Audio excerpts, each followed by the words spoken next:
Welcome to So You Want to Be a Real Estate Agent. Are you evaluating your career in real estate? Feel like you're ready for a fresh start? Or ready to take your career to the next level? This is your podcast. Welcome back to So You Want to Be a Real Estate Agent. I am your host, Meredith Fogel, and I am back once again with our special guest who you've met before, Rose Anderson. And Rose is just back from signing settlement papers with a buyer client. So I was excited that you were here getting a story to tell about a success that you have had. And I want to brag for a second because Rose also was the recipient of our top producer award for buyer business signed and buyer transactions, I think, for this past month. So congratulations on your success.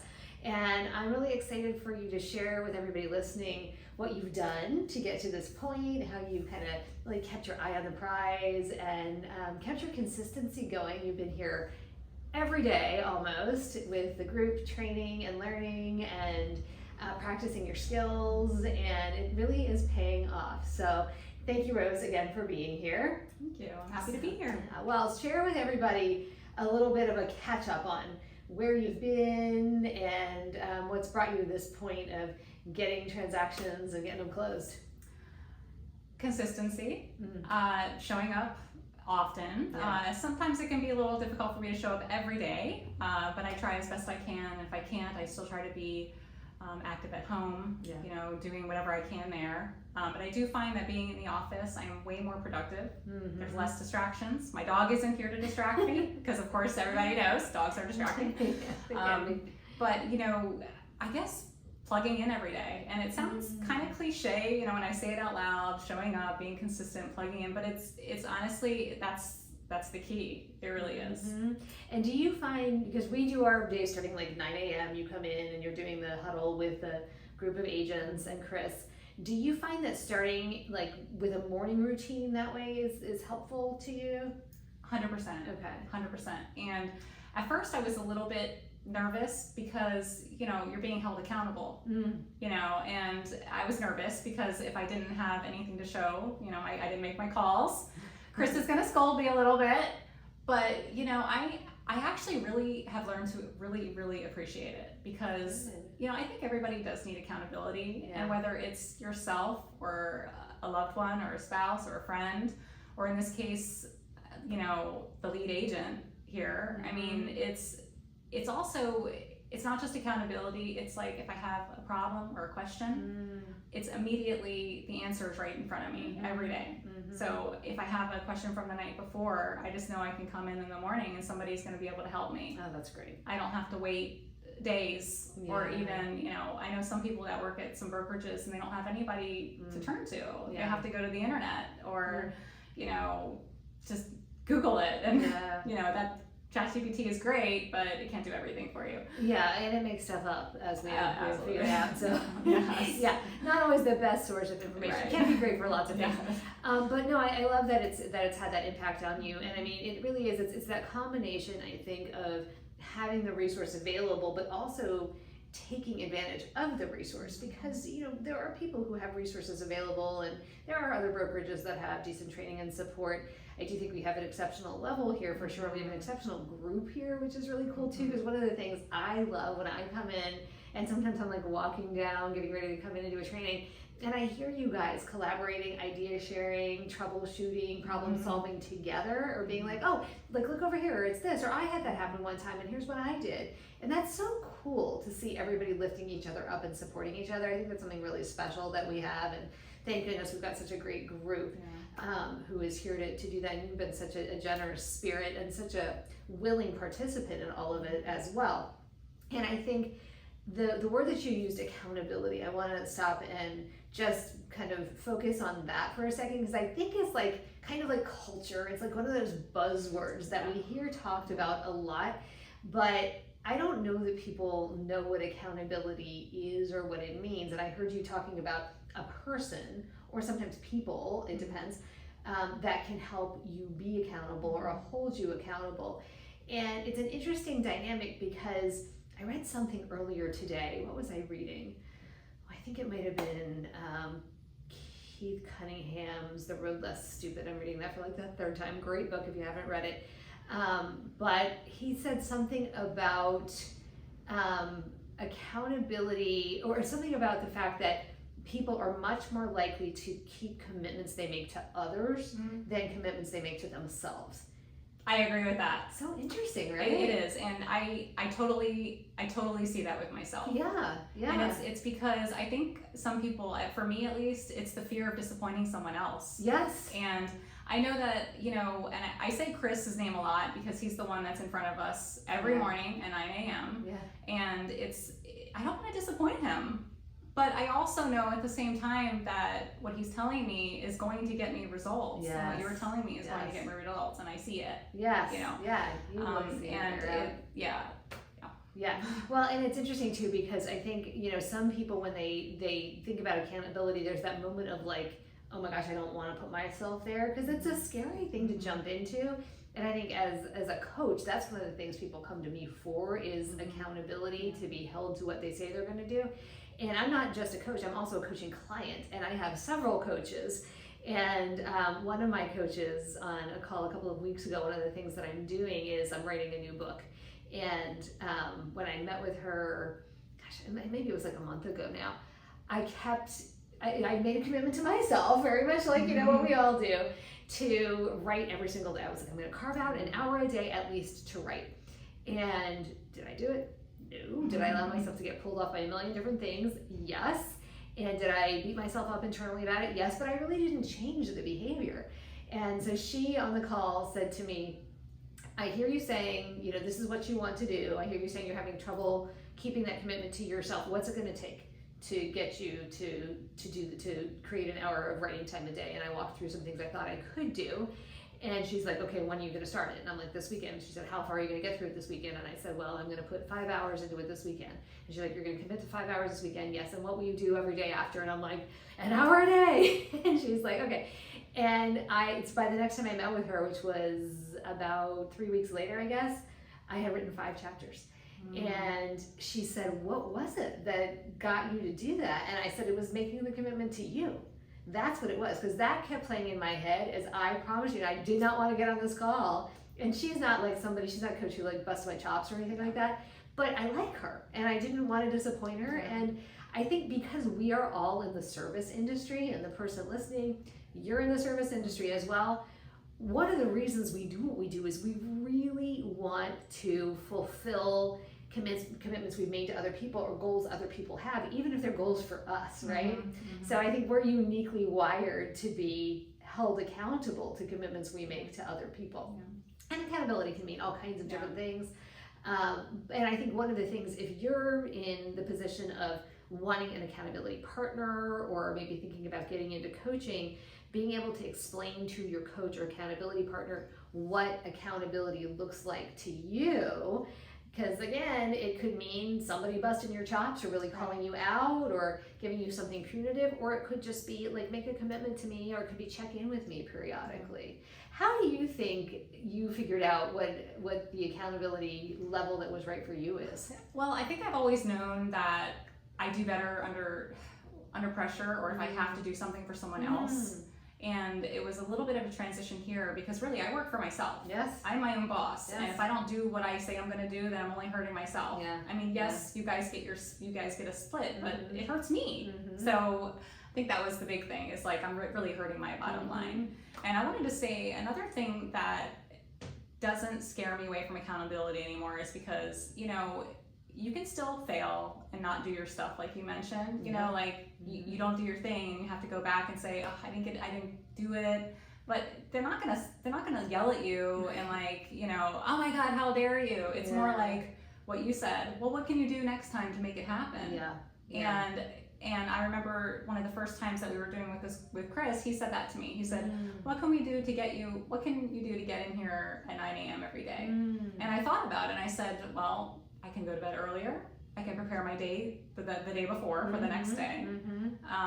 Get up earlier. It's you have to think about what you can do to make it happen. And if you can't make it happen, it's not the end of the world. It's just you have to figure out how to actually do it. Yeah, exactly. So. Yeah. And for people who are listening and have challenges, because we've all got challenges with different things that are drawing our time. Your dog is one of them. You've got other things too that are certainly obligations and commitments that you have to other people and things in your life. I think everybody listening probably has a series of obligations, commitments, or just sometimes draws for your attention that we feel like pulled in different directions sometimes, right? When you know you have a goal, like I know you have for yourself, to do a certain amount of business or get your business from point A to point B, and you're trying to navigate those things, how do you safeguard to make sure that you can keep your commitments the majority of the time? And then how do you navigate those moments when something comes up that's just out of our control, that we've got to pivot to, and you're not able to do what you were hoping to do for some reason? I think I give myself grace, because I'm probably as hard on myself, more hard on myself than anybody's going to be. And if I don't give myself grace, then, I'm not going to get anywhere in life. Yeah. So sorry, I got off on a tangent there. I guess just, I don't know, what was the question again? So when what we talked about was how giving yourself grace was your answer to, I think, like what happens when you get pulled off. Yeah. But how do you navigate to make sure that, or orchestrate maybe to make sure that most of the time you're able, given like you've got a cascade of things that could come up, right? Like so many of us do.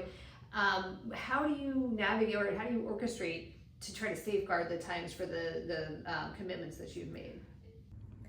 Did you know that 63% of sellers and buyers choose their agent based on local proximity? That's why farming, or geo-farming, is such a proven method for long-term success in real estate. If you've been considering becoming a farmer or a geo-farmer in your market, but not sure how to get started, check out Farming for Real Estate Agents. This blueprint will walk you through exactly how to choose a geofarm area, how to figure out by running some calculations whether the farm area that you're selecting can support your goals, and will help you track your return on investment. You'll also hear from locally famous farmers who have already dominated their market shares, so you can R&D their secrets and dominate the area that you choose to geofarm. Time blocking, and it's easier said than done, but if you really have to kind of just commit to it. Yeah. And you literally maybe take your Google Calendar and make a big red black box there that's like, you can't do anything here other than your calls or emails or a podcast. But just, and also, like I'm gonna say, grace again is just, I'm a big believer in forgiving yourself, because I am so hard on myself. And Chase will tell you, I'm very hard on myself, and he gives me grace, so I'm trying to learn to give it to myself. But really just preparing the day before or the week ahead is key for me. I have to know what's going on. And I for this today, I actually double booked today. But it was kind of out of my control. It was. And I appreciate you, accommodating the later time. But But so things like that happen. So the double book, so that you guys know listening, because it was no fault in time blocking, she had a settlement that got shifted. And that happens. And we have to be at our settlements. We have to be there to serve our clients. And we don't always have control over what happens to move a settlement time frame. So again, also having the ability of having some flexibility in there too. And I think the other thing is knowing what to prioritize, right? Yes. I can't tell you how many people, and I'll use the podcast and settlement just as like a kind of academic example here, but there are lots of other examples too, where it sometimes astounds me that people, and it shouldn't really, but that the people don't understand what the priority should be, right? Like they'll allow I'm just going to use a stupid example, like a hair appointment or something like that, to be the thing they don't change, and they change the thing that would be the service to the client.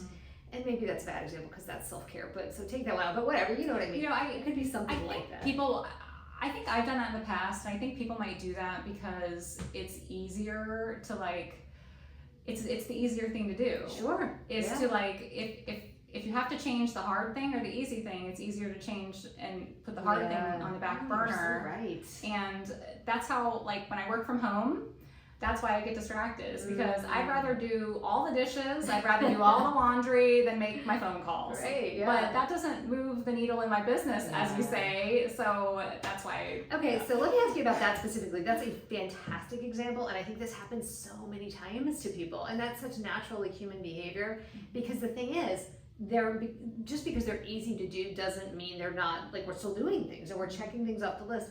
And sometimes there's also, like, you're not just doing the dishes for you and the laundry for you, you're doing them for you and Chase, right? So we're doing it for other people as well, and I think it's easy to frame that. And sometimes doing the thing that moves the needle in your business feels like the more selfish act. It does, right? Yeah, it does. Especially when, you know, I've been so much more busy now. You know, for a while I was, I don't know, stay-at-home dog mom. I don't know. And now that I'm working full-time and Chase works full-time, it's hard to, I used to be the one that did all the chores, and I was okay with that because I actually love chores. Like, you know, clean place, clean dishes, clean kitchen, it's amazing. But that was difficult for me to let go. Yeah. Like, honestly, it was really, really difficult to let some dishes sit in the sink. And I can see that. I've learned to just, okay. That's a great example, and sometimes letting those dishes soak makes it a lot easier to clean them later. Oh, it's soaking, right? It's soaking. Well, but seriously, then you can, like, rinse the stuff up. Yes. I never understood that for the longest time. This is like a little tangent, but I was like, why do people let their dishes, like, sit in soapy water? Why wouldn't they just clean them up? Then I was like, oh, I helped someone clean up the day after a party once, and I was like, oh, that's why. I still don't know what's in the sink, but now I get it. Okay, so great example of, you know, how to prioritize, and when you are at home and there's that sink full of dishes, or there's the, you know, the dryer that's tumbling because it's already dry and we don't want the wrinkles to come in, and you're like, oh. How do you refocus yourself on, okay, this was my time block to make my calls or return my emails? I honestly don't. I am not productive at home.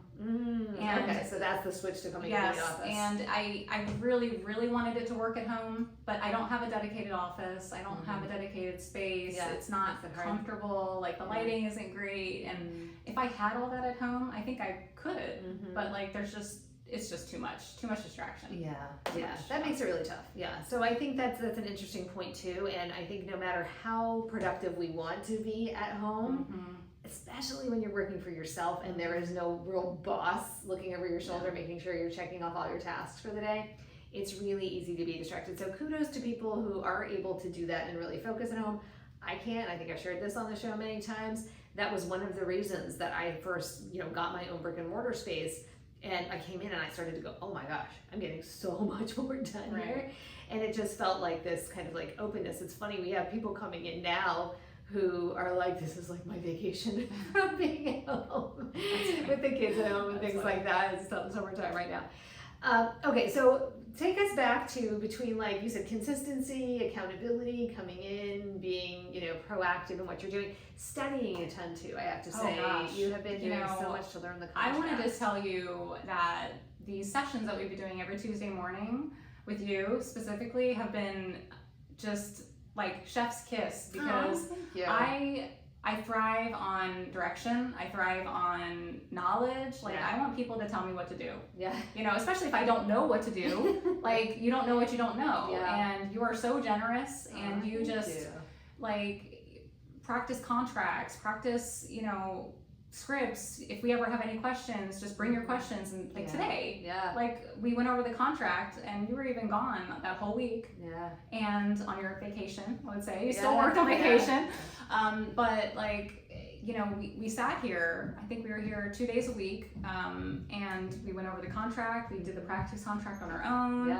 And then today we were able to come with you with questions, and we all just learned so much from that, and from each other, I think too. We did. That was so. And we want to continue continue that. We talked about that as a group, and we would like to continue that just on our own a couple days a week. So it makes me so happy. I mean, I thrive on that, and I think a lot of people, you know, I talk to a lot of people at some brokerages, and they're just, you know, where do you guys go for your information, or, you know, how do you guys my broker doesn't really teach me anything. What do you guys learn? How do you guys learn stuff? I'm like, oh gosh, you know, you really, they should be basically pouring into you, because if you don't make money, they don't make money. So it only benefits them to teach you things. Right, it does. And I would say, you know, to the person listening, if you're local and you need that, come to the list. Yes, the door is always open. If you're not local, that's one reason that some people get into working with a coach. And you guys know I'm a coach for Tom Ferry. The Tom Ferry coaches are often standing almost in the place of the broker or office manager or trainer who should be there, that unfortunately is absent or not knowledgeable or just not like cut out to do it. I feel so grateful because I love doing it, and I think you see that. Yes. I go out, I'm so energized after this, and I love so much. You're always so engaged. Your eyes light up when we're talking about things. You're always very interactive, and you've done your homework too, which I love. You really tried to like understand the contract and all the things that we're learning, and I'm like, every time I leave this session, I'm like, oh, this is what I love. Because if I don't know what I'm telling someone, a client, I am so nervous. I want to be able to explain that. You know, like I don't want them to sign anything that they don't know. I want to be able to explain it to them. So important, so important. Gone are the days, I think, of being able, I mean, they really should have never been here to begin with, but just being able to send something to people electronically, hoping they read it and understand what they're signing, and then crossing your fingers and hoping nothing goes wrong. This is a different market we're in now, and sitting down with your clients at the beginning, doing a proper consultation with them, and then walking them through the contract paperwork that they're signing, vitally important, especially in a market like this one, which is becoming more and more challenging, and it really helps you build your muscle as well. All right, so we're doing a kind of a quick episode today because Rose did just come from a settlement, yay. But really quickly, tell the story of, if you can, in broad strokes, of how you came to work with this particular client and any lessons that you've learned that would help the audience. Okay, I'll try and be as quick as I can. This was a really interesting deal. Hopefully I won't have one like this again, but at least I'll have it under my belt. No two are the same. That's the beautiful part. I met this buyer in April or May. It was a long time ago. We had been looking for a particular house in a particular neighborhood here in Kentlands, and we finally found one. And the first two lenders, were trying to get her FHA approval. And really quickly, there's something called FHA spot approval. If a community is not approved for FHA, there is some such thing as the lender can apply to HUD for spot approval for FHA, and that's what we were able to do this time. There is a longer turnaround usually for that. So the funds due at settlement were delayed a little bit, but we're working through that. But we were able to sign. It was a lot of back and forth.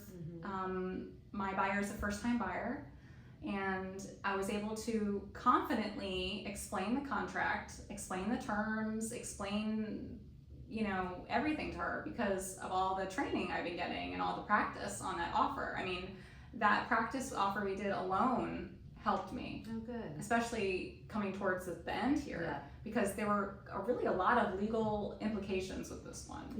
And the last two settlements I had were just a piece of cake compared to this. I mean, it was literally like, I could just, hey, great settlement. Okay, great. And this one was like, you're biting your nails, you're like sweating, like, but You're an animal for sure. I don't know. There's so much to say about it, but I kept my cool. Yes, you did. And I had two amazing people, Meredith and Chris, to ask at a million questions about any time of day. Of course, help, Chris, I'm freaking out. Give me advice. And, there he is on vacation and he still gives me advice. Thank you. Well, I mean, I'm so happy that it turned out as it did. You did so great with it. And I think the other thing I want to point out is your communication during the whole thing. That was, I think, really key to this, not just with us, but also with your clients, with the other agent, with the title company. You knew how to draw the resources so that you could get the job done, and you knew, strategically, but also very genuinely, authentically, not with any kind of a manipulation, just trying to figure out, let's all keep our eyes on the prize here. And at the very last kind of 11th hour, there was a little issue that happened, and the other agent was like trying to torpedo the whole thing, kind of, which was to nobody's benefit. Yeah. So, you know, you were able to even help her see like the big picture, which was to the benefit of everybody. And you were like, seriously, like at this stage in the game, you're gonna just pull the plug on the whole thing? And I want to say something real quick, that, you know, being a newer agent working with a very seasoned agent can be intimidating. Sure. I mean, I'm not, if anybody knows me at all, I'm not bold, I'm not like extroverted or anything like that, but the confidence you guys have given me has enabled me to actually have a voice and to feel confident in what I'm saying to somebody that is, you know, a lot more seasoned than me, I'll say. Yes, more seasoned, but I think you bring so much experience and so much poise to it, and I appreciate you giving us credit, but you've done this yourself, Rose. I mean, this has been you doing the work, coming in, building the skills, building the muscle, going outside of your comfort zone, doing all the things that everybody says, if this is what you want to be successful, if you want to be successful, this is what you need to do. You've done. So kudos to you. Congratulations. Thank you for sharing your wisdom and your success with our audience. Thank you for the people listening who have been watching, who've been here today. We appreciate you. Feel free to reach out to us if you want any of Rose's advice. I know she's happy to share it. Me as well, happy to always have your questions and comments. Of course, reviews and ratings on the platform on which you're listening or watching, we more than appreciate or so grateful for. So thank you, Rose. This will not be our last episode, so we'll get you tuned back in for a little longer chat next time to share your next success. All right, thank you. Thank you for listening and watching. This has been So You Want to Be a Real Estate Agent. We'll see you next time.